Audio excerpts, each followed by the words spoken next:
ఆలోచన దశరథుడికి ఉంది అన్నట్టుగా అనిపిస్తుంది ఇప్పుడు మనకి. అయితే దీని తర్వాత ఇప్పుడు రామలక్ష్మణ భరత శత్రుఘ్నులు ఇట్లా ఉండంగా భరతుడు శత్రుఘ్నుడు మేనమామ యుధాజిత్తు ఇంటికి కేకయ రాజ్యానికి వెళ్ళిపోవడం జరిగింది. రామలక్ష్మణుడేమో పితృ శుశ్రూష చేస్తూ అయోధ్యలోనే ఉండిపోవడం జరిగింది.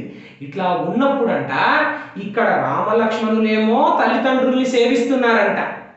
అక్కడ భరత శత్రుఘ్నులు అక్కడ ఉండే సుఖ సౌఖ్యాలని భోగభాగ్యాలని చక్కగా అనుభవిస్తూ, ఎందుకంటే మేనల్లుడు కదండి, అక్కడ మేనమామకి మేనల్లుడికి ఉండే రిలేషన్ అటువంటిదండి, అందుకని అంత అద్భుతంగా ఉంటుంది. ఇప్పుడు మహాగణపతికి మహావిష్ణువుకి ఉండే రిలేషన్ అంత అద్భుతంగా ఉంటుంది, వాళ్ళిద్దరి మధ్యలో ఉండే రిలేషన్ అంత చమత్కారంగా ఉంటుంది.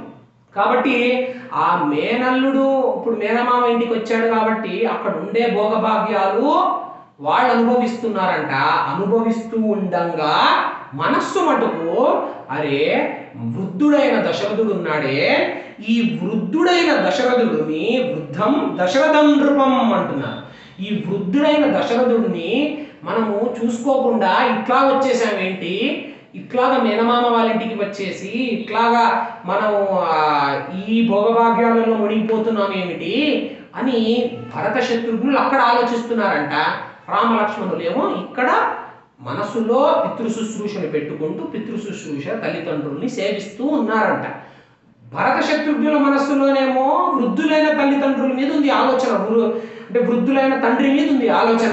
ఎవరికి? భరత శత్రుఘ్నులకి.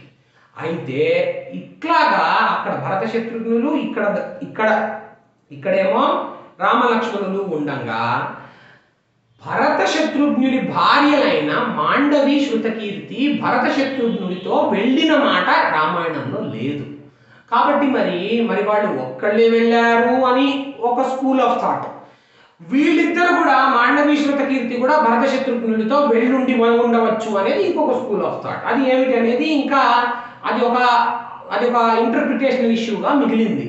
కాబట్టి ఇప్పుడు ఏం జరుగుతోంది, ఒక్కసారి రామలక్ష్మణులు ఇక్కడ ఉండి భరత శత్రుఘ్నుడు వెళ్ళిపోవడంతో ఇక్కడ ఉండే ఈ రామలక్ష్మణులంట రామో రతికరప్పితు అంటున్నారు వాల్మీకి మహర్షి. రాముడంట తేషామపి మహాతేజ రామో రతికరప్పితు స్వయంభూరివ భూతానాం బభూవ గుణవత్తర. ఇక్కడి నుంచి కొన్ని సర్గలలో వాల్మీకి మహర్షి రాముడి యొక్క గుణాలని వివరించేస్తారు. ఎందుకు వివరిస్తారండి అంటే రాముడి యొక్క గుణాలు మనము ఆల్రెడీ ముందరంతా బాలకాండలో అంతా మనం విన్నాం కదండి. రాముడి యొక్క గుణాలు అంటే ఇప్పుడు గృహస్థాశ్రమంలో ఉండే గుణాలు నేర్చుకోవలసిన గుణాలు, మనం నేర్చుకోవలసిన గుణాలు రాముడి నుంచి మనం నేర్చుకోవాలి. కాబట్టి రాముడి యొక్క గుణాలని ఇప్పుడు వాల్మీకి మహర్షి వివరిస్తూ ఉంటారు. ఎందుకు వివరిస్తూ ఉంటారు అంటే దశరథ మహారాజు మనస్సులో అంట ఒక ఆలోచన వస్తుంది. ఏమిటా ఆలోచన అంటే తేషామపి మహాతేజ రామో రతికరప్పితు. రాముడంట తన తండ్రిని ఎల్లప్పుడూ సంతోషంగా పెట్టే ఆలోచనలోనే ఉంటాడంట. అంటే రతికరప్పితు చాలా గొప్ప మాట అండి అది. రాముడు తన తండ్రిని ఎల్లప్పుడూ సంతోషంగా పెట్టే ప్రయత్నమే చేస్తాడంట. కాబట్టి ఇప్పుడు ఈ నలుగురు 4 బాహువులుగా ఉన్నప్పటికీ దశరథ మహారాజుకి రాముడి యందు కొంచెం కించిత్ ప్రీతి ఎక్కువ ఉంది. ఎందుకు ఎక్కువ ఉంది? రాముడి గుణాల వల్ల అంటున్నారు వాల్మీకి మహర్షి. బభూవ గుణవత్తర. రాముడి కంట మిగతా వాళ్ళందరికీ 100 మార్క్స్ అనుకోండి, నలుగురికి 100 మార్క్స్ అనుకోండి, రాముడికి 100+, ఒక ప్లస్ ఒకటి ఎక్స్ట్రా వచ్చేసింది రాముడికి. ఎందుకు వచ్చింది అంటే గుణవత్తర. రాముడి గుణాల వల్ల అంట దశరథుడికి రాముడు అంటే ఒక కించిత్ ప్రీతి ఎక్కువ అంట. ఇట్లా ఉన్నప్పుడు దశరథుడు అనుకుంటున్నాడంట, ఏమనుకుంటున్నాడు దశరథుడు, ఇటువంటి రాముడు, ఈ గుణాలుగా ఉన్న ఇన్ని గుణాలున్న రాముడు, ఈ రాముడిని నేను పట్టాభిషేకంగా యువరాజుగా చూస్తానా ఈ జీవితంలో? నేనేమో వృద్ధుండైపోతున్నాను, నాకేమో వృద్ధాప్యం వచ్చేస్తోంది, శరీరం ఇంకా నాకు కోఆపరేట్ చేయట్లేదు. కాబట్టి ఇటువంటి సిచ్యువేషన్లో ఇప్పుడు నేను ఎవరినో ఒకళ్ళని యువరాజుగా చేయాలి. యువరాజుగా చేయడానికి ఇప్పుడు నేను రాముణ్ణి యువరాజుగా చేస్తానా, ఎప్పటికన్నా రాముణ్ణి యువరాజుగా నేను చూస్తానా అని ఆలోచనలో పడ్డాడు ఇప్పుడు దశరథుడు. ఇది మీరు పట్టుకోవాల్సిన విషయం. ఇప్పుడు చూడండి, రాముడు ఎవడండి? నలుగురులో పెద్దవాడు రాముడు. ఈ రాజుల కాలంలో రాజులలో ఉన్న రాజు తర్వాత తదనంతరం వచ్చేది పెద్దవాడే ఆ రాజు స్థానానికి ఎక్కుతాడు. మిగతా వాళ్ళందరూ రాజు స్థానానికి ఎక్కరు. కాబట్టి పెద్దవాడు ఎట్లాగో రాజు అవుతాడు. అదొక డీమ్డ్ బిజినెస్. మరి అదొక డీమ్డ్ ఎజెండా ఉన్నప్పుడు దశరథుడు ఎందుకు ఈ ఆలోచనలో ఎందుకు పడుతున్నాడు? ఇప్పుడు అయోధ్య వంశంలో, ఇక్ష్వాకు వంశంలో తరతరాలుగా వస్తున్న ఒక నియమం ఏమిటి?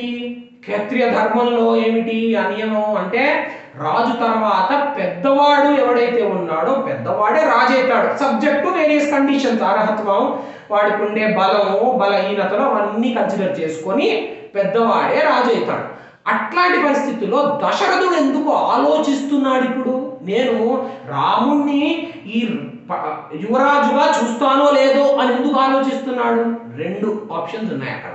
ఒకటి, దశరథుడు ముసలివాడైపోతున్నాడు, పట్టాభిషేకం చేయక ముందర నేను మరణిస్తానేమో అనే ఆలోచన ఒకటి ఉండొచ్చు దశరథుడికి. 2, రాముడి పట్టాభిషేకం నేను చేస్తాను అంటే ఆటంకాలు ఏమైనా రావచ్చేమో అని ఆలోచిస్తున్నాడు. చూడండి, ఊర్జిత పదోపేతం అని మనం చెప్పుకున్నాం కదా అయోధ్యాకాండ. దశరథుడి మనస్సు మెల్లగా అన్ఫోల్డ్ అవుతుంది. చూడండి, ఎందుకు రావాలి ఇట్లాంటి ఆలోచన దశరథుడి మనస్సులో? ఇప్పుడు ఏమనుకుంటున్నాడు దశరథుడు? రాముని చేయగలుగుతానో లేనో అనుకుంటున్నాడు, కొంచెం టిల్ట్ అవుతున్నాడు అటువైపుకి. ఎందుకు వచ్చింది ఇలాంటి ఆలోచన అంటే, దశరథుడు కైకేయిని పెళ్లి చేసుకునేటప్పటి నుంచే ఒక కండిషన్తో పెళ్లి చేసుకున్నాడు. ఇది మనందరం తెలుసుకోవాలి ముందర. ఏమిటి ఆ కండిషన్ అంటే, ఎప్పుడైతే ఈ కేకయ రాజు అంటే కైకేయి యొక్క తండ్రి కేకయ రాజు దగ్గరికి దశరథుడు వెళ్ళి నీ కూతుర్ని నాకు ఇచ్చి పెళ్లి చేయవయా అని అడిగితే, అప్పటికే దశరథుడికి వేరే ధర్మపత్నులు ఉన్నారు, అంటే కౌసల్య సుమిత్రాదేవి కూడా ఉన్నారు.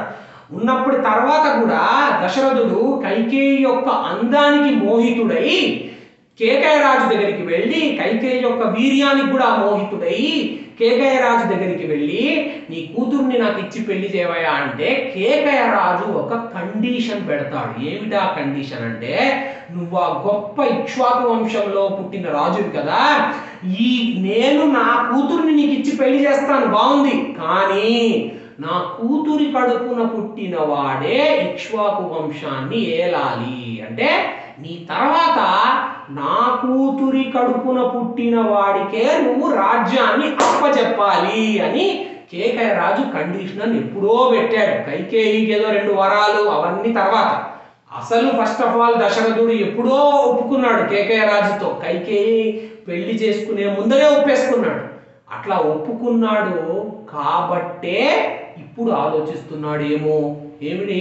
ఏం ఆలోచిస్తున్నాడు అంటే, అప్పుడు ఎప్పుడో ఏదో ఒప్పేసుకున్నాడు, ఏదో జోష్లో, అప్పుడు ఉండే మంచి యూత్లో ఉన్నాడు, కైకేయిని చూసి మోహించాడు, ఇంకా రకరకాలు, ఇంకా ఆ మోహంలో పడిపోయి ఏదో ఒకటి అబ్బా మనకు పిల్లలు పుట్టినప్పుడు కదా, పిల్లలు పుట్టిన తర్వాత నేను వృద్ధుణ్ణి. ఎందుకంటే చూడండి, మనం మంచి పటుత్వంగా ఉన్నప్పుడు, అంటే ఒక 30 to 50 అనుకోండి, అంటే ఏజ్లో 30 to 50లో ఉన్నవాడితో, 50 కాకపోతే 60 అనుకోండి, 30 to 60 ఏజ్లో ఉన్నవాళ్ళు వాళ్ళకి ఇంకా వృద్ధాప్యం రాదు జీవితంలో అన్నట్టు మాట్లాడతారు, అన్నట్టు ప్రవర్తిస్తారు.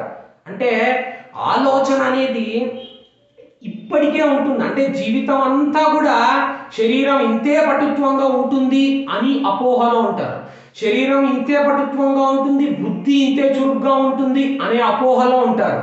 కానీ అట్లా జరగదు జీవితంలో. వృద్ధాప్యం వచ్చేస్తూ ఉంటుంది. అందుకనే కదా మన శరీరం అంటారు. శరీరం అంటేనే ఏదైతే జర్జరీభూతం అయిపోతుందో అదే శరీరం. నిన్న ఉన్నట్టు ఇవాళ ఉండదు మన శరీరం, మన జీవితం. ఇవాళ ఉన్నట్టు రేపు ఉండదు. డిటీరియోరేషనే అవుతుంది తప్పితే అప్రిసియేషన్ అవ్వదు. కాబట్టి దశరథుడు అప్పుడు ఉండే సిచ్యువేషన్ ప్రకారం ఆ ఫ్యూచర్లో ఏమైతే అది అందులో చూసుకుందాం అని ఒప్పుకున్నాడు. ఒప్పుకునేసరికి ఆ ఆలోచనలు ఇప్పుడు దశరథుడి మనస్సులో వస్తున్నాయేమో.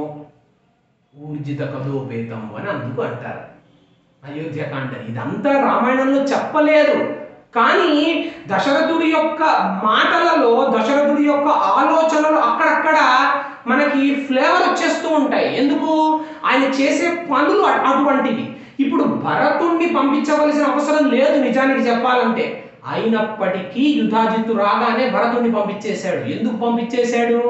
ఏమో భరతుడు ఇక్కడ ఉన్నప్పుడు మనస్సు ఏదన్నా మారుతుందేమో, ఎవరన్నా వచ్చి నన్ను అడుగుతారేమో, ఎవరికి బుద్ధుందా లేదా, నువ్వు ఆల్రెడీ కేకయ్య రాజుకి మాట ఇచ్చావు కదా, కైకేయి కొడుకునేగా నువ్వు ఈ రాజ్య పట్టాభిషేకం చేస్తామని మాట ఇచ్చావు కదా ఎప్పుడో కేకయ్య రాజుకి అని కేకయ్య రాజు అడుగుతాడేమో, కైకేయే అడుగుతుందేమో, ఇంకెవడన్నా బయటపడొచ్చి అడుగుతాడేమో అనే ఆలోచనలు ఉండుండొచ్చు దశరథుడికి. అలాగే యుద్ధంలో ఒకానొకప్పుడు ఈ కేకయ్య ఈ కైకేయి, ఈ రాణి యొక్క కైకేయి దశరథుడిని కాపాడడంతో 2 వరాలు కోరుకోమని చెప్తాడు. ఎవడు? దశరథుడు కైకేయితో. ఈ 2 వరాలని కైకేయి కోరదు. కోరకుండా నేను తర్వాత ఎప్పుడో కోరుతానండి అని చెప్తుంది. సరే, అది చెబుతుంది, దానికి ఇక్కడ సిగ్నిఫికెన్స్ మనం లింక్ చేసుకునే సిగ్నిఫికెన్స్ ఏమి లేదు. ఎందుకు లేదు అంటే దశరథుడి మనస్సులో ఇప్పుడు ఉన్నది 2 వరాలు కాదు, అసలు ఈ 2 వరాలు మర్చిపోయారు. కైకేయి కూడా మర్చిపోయింది ఈ 2 వరాలు. చెప్పుకుంటాం మనం ఎదరెదర, కైకేయి కూడా మర్చిపోయింది ఈ 2 వరాలు. కానీ దశరథుడు కూడా మర్చిపోయాడు. కానీ దశరథుడి మనస్సులో ఉన్నదేమిటి? కేకయ్య రాజుకి ఇచ్చిన మాటే ఆయనకి తగులుతోంది, ఎవడన్నా వచ్చి అడుగుతాడేమో అనుకుంటున్నాడేమో. కాబట్టి ఇప్పుడు రాముడి గుణాల గురించి ఆలోచిస్తున్నాడు దశరథుడు. రాముడి గుణాల గురించి ఆలోచిస్తూ ఆ రాముడంట సౌందర్యయుక్తుడంట, వీర్యవంతుడు, అసూయ లేనివాడు. ఏమిటండి అసూయ అంటే? అదే ఇప్పుడు ఇంకా మనం రాముడి గుణాలను చెప్పుకుంటాం. రాముడి గుణాలను చెప్పుకుంటూ దాని తర్వాత దశరథుడి ఆలోచన ఏమిటో చెప్పుకుంటాం. ఈ రాముడి గుణాలని మనం కొంచెం ఇండెప్త్గా వెళ్ళి వాటి రోజంతా రాముడి గుణాల మీద చెప్పుకుందాం. ఎందుకంటే గృహస్థాశ్రమంలో నేర్చుకోవాల్సిన గుణాలు వేరుగా ఉంటాయి. అయితే అసూయ లేనివాడు అంట రాముడు. అసూయ లేనివాడు అంటే, అసూయ అంటే ఏమిటండి? అది ఉన్న మంచితనాన్ని, ఇప్పుడు అవతల వాళ్ళు మంచితనం ఉంది, ఆ మంచితనాన్ని మంచితనంగా కాకుండా చెడుతనంగా మార్చి చెడు ప్రచారం చేయడమే అసూయ అని అర్థం. అంటే ఒక వర్చ్యూని వీస్ లాగా మార్చి వీస్ అని ప్రచారం చేయడమే అసూయ. అట్లా అసూయ లేనివాడంట రాముడు. భూమి యందు సాటి లేని కుమారుడు అంటున్నాడు. ఎవరు? వాల్మీకి మహర్షి. అంటే ఏమిటి? భూమి యందు సాటి లేని కుమారుడు అంటే భూమికి ఉన్నంత క్షమాగుణం ఉందంట రాముడికి. అంటే క్షమించే గుణం, అద్భుతమైన గుణం అండి ఇది. అంటే ఫర్గివ్నెస్.